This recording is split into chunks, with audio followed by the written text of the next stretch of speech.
podcast kami.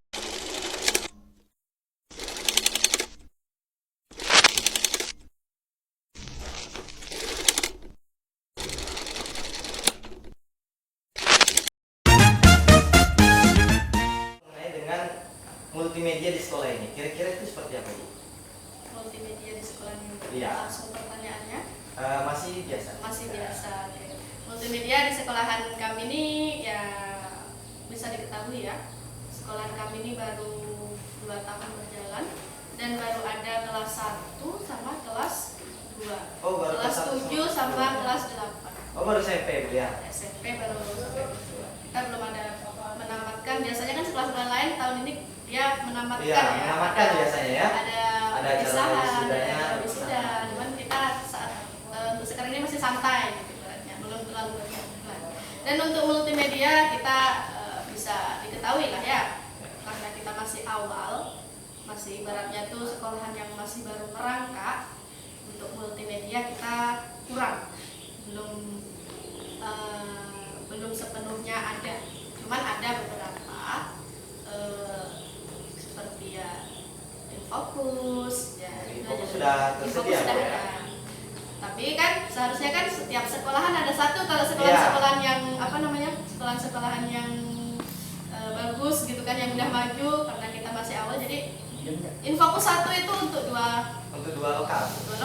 untuk gurunya ketika rapat, untuk ya semuanya kita Satu Infokus, satu Iya. fungsi, Bu ya. Ya, iya. multifungsi. Gimana sih guru itu menggunakan multimedia dalam memfasilitasi pemahaman siswa itu seperti apa sih? Menggunakan multimedia dalam memfasilitasi siswa. Iya, memfasilitasi pemahamannya itu. Pemahamannya. Untuk itu sih biasanya kami Infokus hanya ada satu, laptop pun kita kadang juga ganti-gantian sama guru yang lain. Jadi untuk memfasilitasi siswa itu gimana ya? Kurang.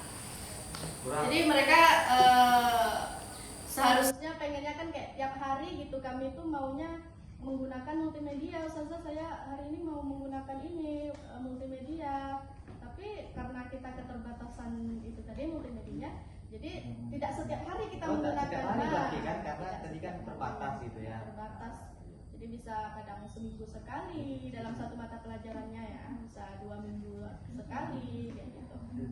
Seperti itu. Oh, seperti itu. Nah, jadi kan tadi menggunakan Infokus. Nah, apakah ada video atau apa segala macam untuk mendukung pembelajaran gitu?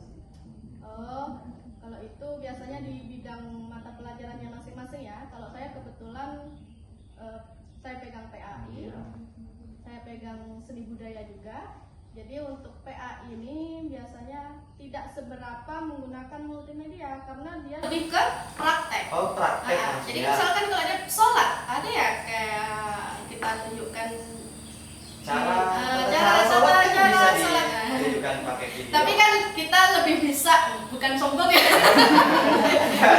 bukan lebih anak-anak juga sudah tahu kalau sholat itu seperti ini. Jadi saya tidak gimana ya, tidak perlu lagi deh kayaknya dilihatkan lagi di multimedia itu, karena mereka juga sudah tahu kayak puasa, sholat itu dia udah tahu gitu. Kecuali kayak cerita-cerita seperti kayak Daulah Umayyah, Daulah Abbasiyah. Nah itu baru yang mana sih Ustazah, Daulah Umayyah itu siapa sih, Daulah Abbasiyah itu siapa sih, kenapa dia kok bisa berperang?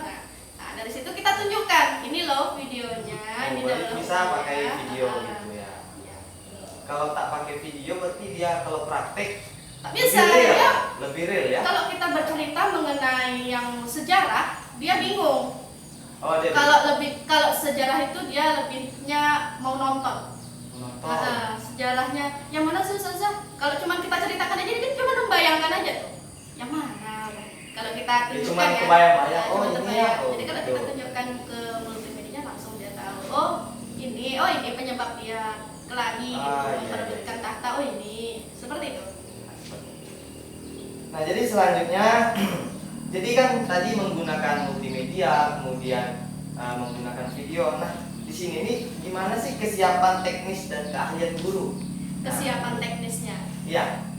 Jadi sebenarnya guru itu dituntut untuk menjadi serba bisa, ya kan? Bisa. Seharusnya dia tidak bisa ke masalah multimedia, tapi dituntut untuk bisa. Nah itu gimana tuh? Nah, itu Dalam makanya juga pengaplikasiannya sebelum kita mengaplikasikan ke anak-anak, kita belajar dulu. Kita bahkan kayak membuat apa ya, PowerPoint atau apa, kita belajar dulu. Kita kalau dalam seni budaya ini, maaf ya melenceng ke seni budaya ya.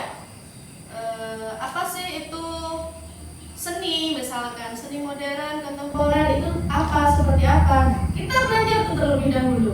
Kita lihat juga di multimedia, kita lihat di internet, oh ini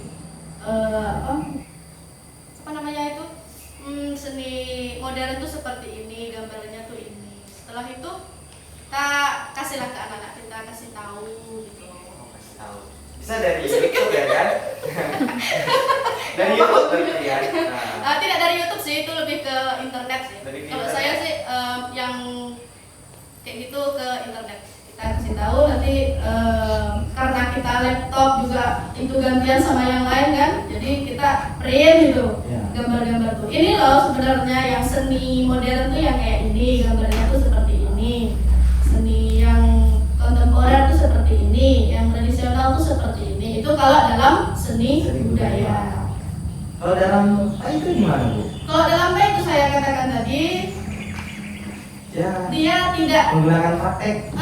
itu tadi. Karena kalau Pak itu dia jarang sekali menggunakan multimedia. Jarang sekali dia menggunakan multimedia. Kalau dalam ya saya carikan, misalkan kalau anak-anak tuh mau lihat mana daulah Umayyah, daulah Abbasiyah itu seperti apa yang mana, jadi kita lihatnya di YouTube. Oh gitu. Menggunakan fokus, nobar bareng-bareng pasang di kelas Bu ya. Ya. Oke, selanjutnya mungkin akan dilanjutkan sama teman saya. Ya. Saksikan terus podcast kan. Baik Bu, saya akan melanjutkan pertanyaan selanjutnya. Yang mana tadi sudah ditanyakan oleh saudara kami, Edi Yusril Mahendra. Di sini kami akan melanjutkan pertanyaan selanjutnya, ya. Nah, di dalam sekolahan itu apakah sudah memiliki yang namanya perangkat keras, baik itu yang online ataupun yang offline? Gimana?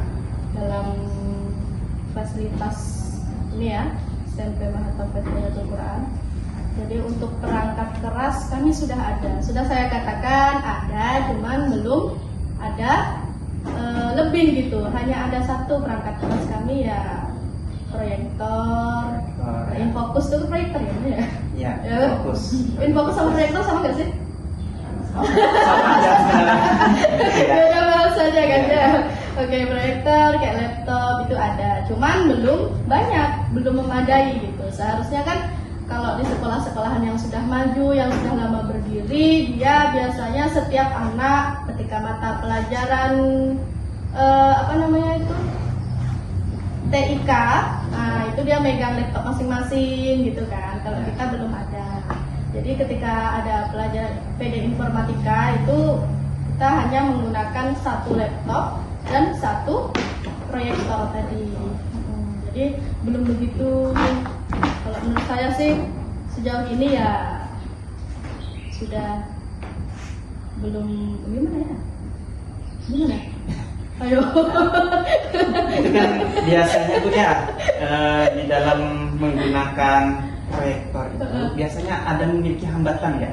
Oh, hambatannya tuh maksudnya seperti apa? Seperti misalnya listriknya tidak memadai atau gimana wifi. Oh ya, hambatannya kita biasanya kalau di proyektor tuh ada apa sih yang putih tuh langsung tuh? Apanya namanya? Layar. Layar itu kita belum punya itu. Jadi ketika kita menggunakan proyektor langsung kita tembak ke langsung ke dinding atau ke papan tulis gitu ya? Atau ke papan tulis. Itulah hambatan-hambatan kita. Kadang pencahayaan tuh mengganggu kita juga karena sekolahan kami kan jendelanya tuh kayak langsung apa namanya? Keluar ke itu luas gitu. Jadi pencahayaannya terlalu terang. Jadi anak-anak tuh kayak nggak apa namanya, nggak puas gitu. Kecuali kalau pas malam tuh mereka biasa di sini gitu ya. Kalau pas sekolah dia kurang puas gitu. Lanjut. Berarti enggak ya, berarti Bu ya seperti multimedia seperti proyektor, komputer itu sudah tersedia. Tersedia. Sekolah. Cuman belum ya, kita masih seadanya aja. Adanya satu ya kita gunakan itu. Belum ada lebih. Cuman satu kita manfaatkan. Itu pun untuk sama-sama. Untuk guru rapat kadang, untuk dua lokal. Kira-kira sejauh mana menurut Ibu guru di sini memfasilitasi dalam menggunakan proses pembelajaran menggunakan multimedia itu? Sejauh mana kira-kira? Sejauh mana? Untuk guru-guru sih sebenarnya setiap mata pelajaran kepala sekolah kita mewajibkan untuk menggunakan multimedia karena kita sudah kurikulum merdeka juga kan. Berarti sudah memakai kurikulum merdeka. Kita sudah memakai kurikulum merdeka, jadi untuk pembelajarannya itu lebih ke praktek.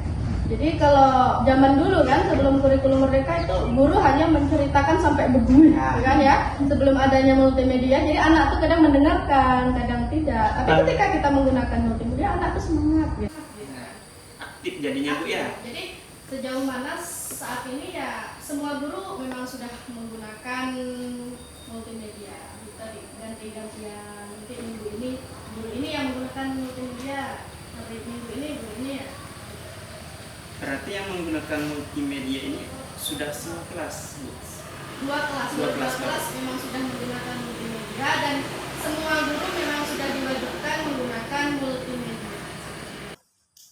Ya, di sini saya akan melanjutkan pertanyaan dari kawan kami tadi. Baik, langsung saja Bu ya. Jadi Bu, jenis multimedia apa yang sering digunakan oleh Ibu sendiri? Untuk saya, multimedia yang sering saya gunakan ya fokus, laptop, gitu aja sih. Itu aja. Untuk nonton, ngelihat ke anak-anak kan, ini loh yang sebenarnya yang saya katakan tadi, Bani Umayyah, Bani Abbasiyah, ini loh dia berperang untuk ini loh sepeda. Jadi yang sering saya gunakan ya yang fokus sama laptop. Karena yang ada ya cuma hanya itu yang tersedia di sekolahan kami ya hanya itu gitu. Jadi kita memanfaatkan yang ada. Lanjut aja Bu ya. Boleh. Kalau bisa berhentinya jangan terlalu lama ya. Jedanya tuh jangan terlalu lama. Ya, Bu. Jadi di sekolahan ini apakah ada terdapat multimedia interaktif? Multimedia interaktif ada. Baru aja beberapa minggu yang lalu kita menggunakan untuk lomba cerdas cermat.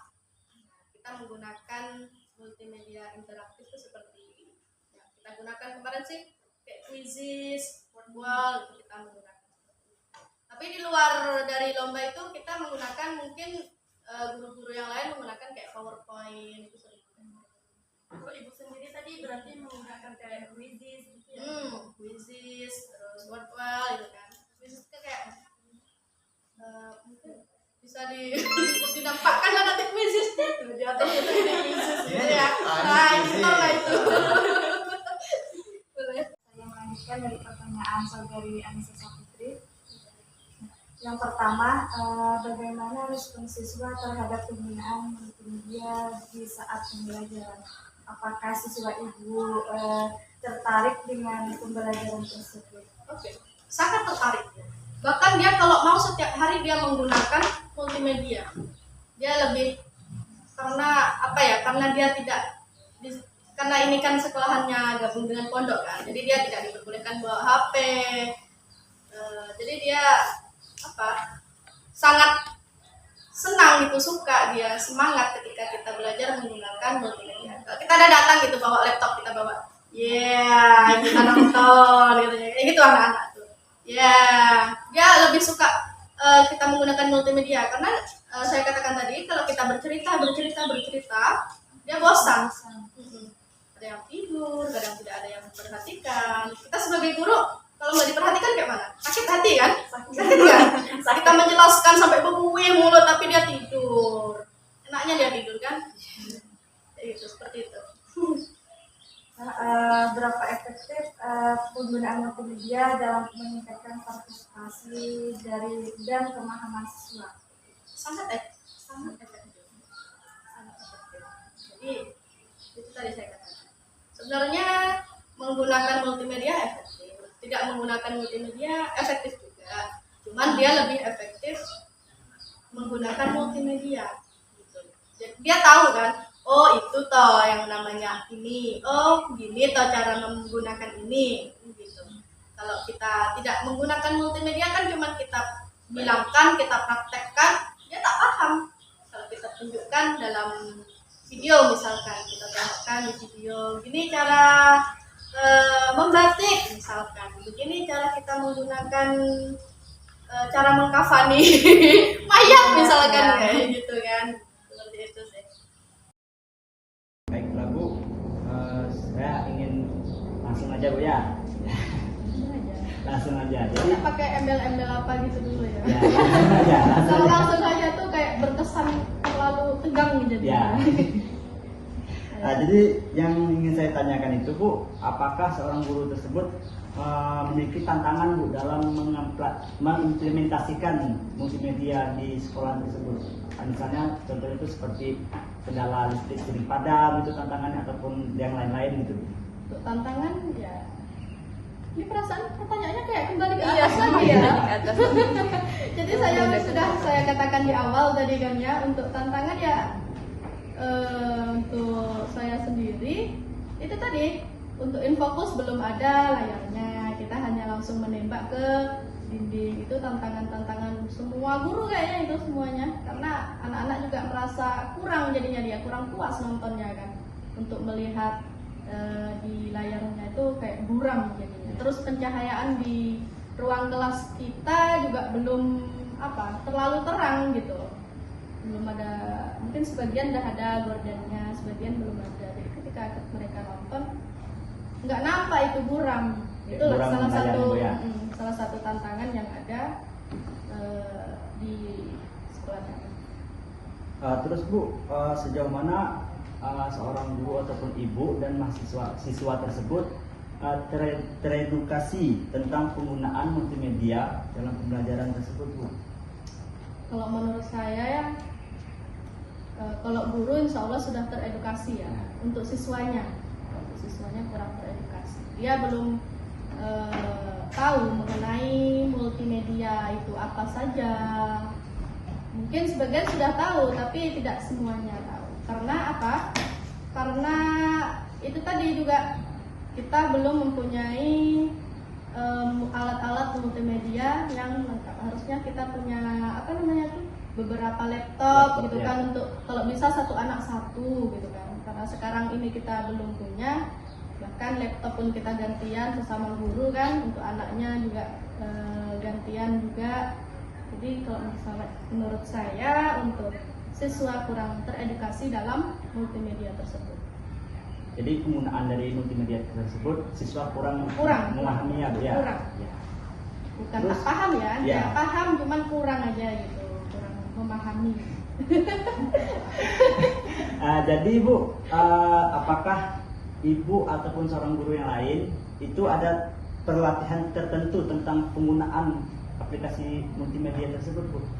Kayak pelatihan, workshop, Ya. apa seperti itu ya. Kalau untuk itu sih, untuk semua guru belum ada ya. Cuman kemarin alhamdulillah salah satu guru dari kami, SMP kami, dapat beasiswa pelatihan multimedia di Tangerang. Itu namanya Universitas apa ya? Universitas Multimedia apa gitu. Di Tangerang, Alhamdulillah ya? di Tangerang. Selama 2 bulan dia belajar di situ, dan sekarang sudah kembali di SMP kami. Tapi insya Allah nanti kita harapkan dia akan lebih membimbing kami dalam hal tersebut, apa yang dia dapat selama dia pelatihan multimedia sharing ini. pengalaman gitu ya. Sharing pengalaman tadi. Jadi nanti insya Allah kita bakal adakan itu workshop dan pelatihan. Kan sudah ada yang pelatihan jauh gitu kan. Kalau dari sini ke Tembilahan ke Tangerang tuh kan perasaan kayak jauh. Jauh. Dan masuk jauh itu Bu ya. Masuk jauh Tangerang tuh.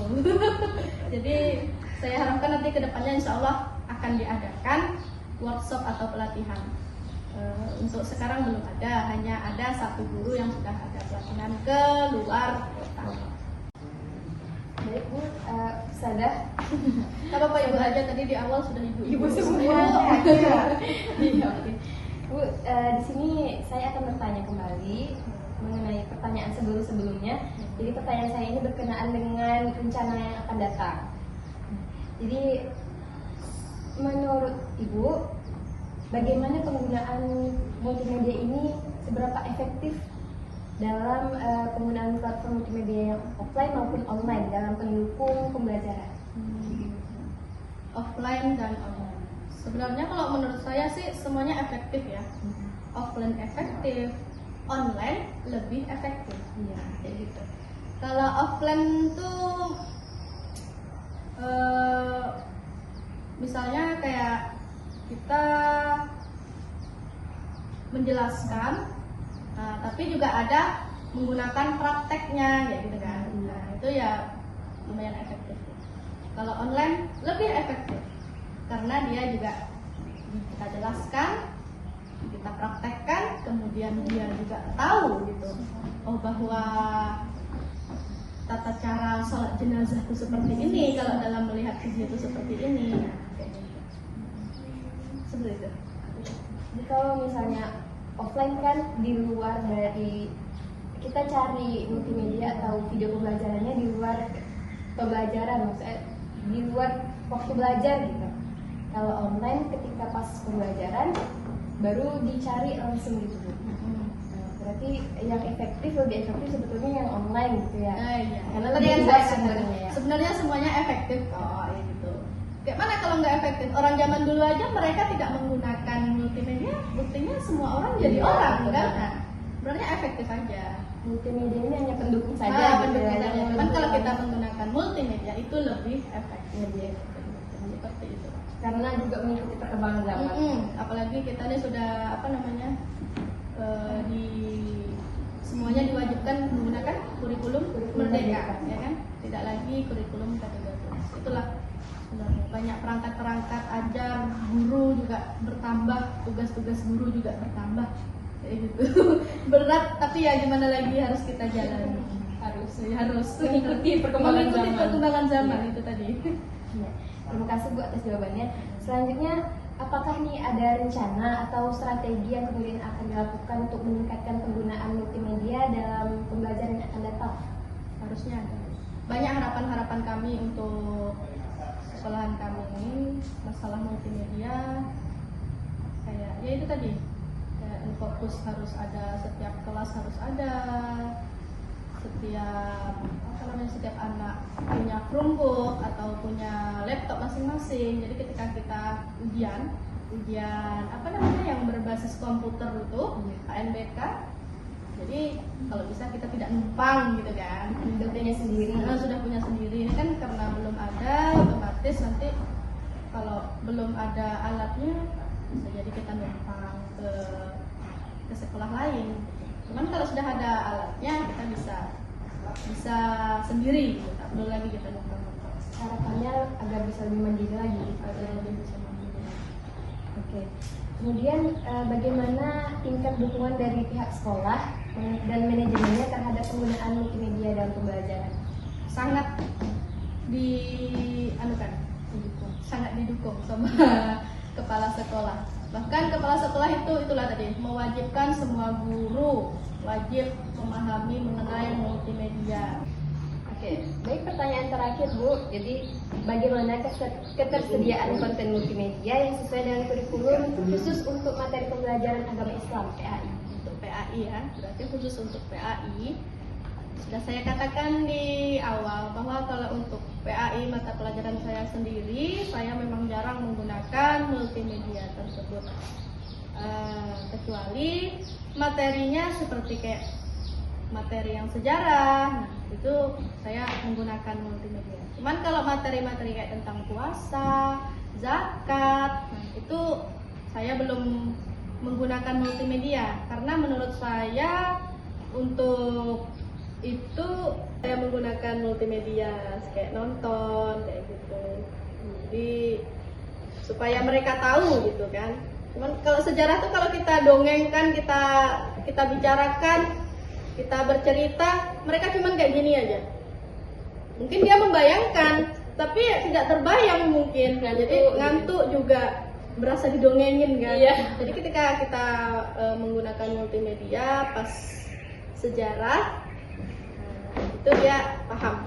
Oh ini toh Daulah Abbasiyah, oh ini toh yang namanya Umayyah. Oh karena ini mereka berperang, merebutkan kekuasaan, memperebutkan kepemimpinan, seperti itu. Ya, jadi ketersediaan yang ada seperti itu ya. Terima kasih kepada Ibu Raisatul Mufaroha SAG yang telah bersedia meluangkan waktunya untuk kami ajak berbincang di podcast ini. Ya. Luar biasa ya teman-teman, karena kita ketahui sama-sama SMP Ma'had Tahfiz Hayatul Quran ini baru berdiri 2 tahun. Tetapi penggunaan multimedianya selalu diusahakan untuk diterapkan di ketika pembelajaran. Nah, walaupun memang ada keterbatasan-keterbatasan yang memang tidak dapat kita hindari, tantangan-tantangan yang tidak dapat kita hindari karena memang masih berjalan baru 2 tahun, tapi sudah luar biasa sekali ya. Tepuk tangan dulu untuk terima kasih. Ya, terima kasih Ibu atas waktunya. Sekian dari kelompok 1. Kami pamit undur diri. Wabillahi taufiq wal hidayah. Wassalamualaikum warahmatullahi wabarakatuh. Sadarkah aku yang berjalan dalam kehampaan, terdiam, terbatas.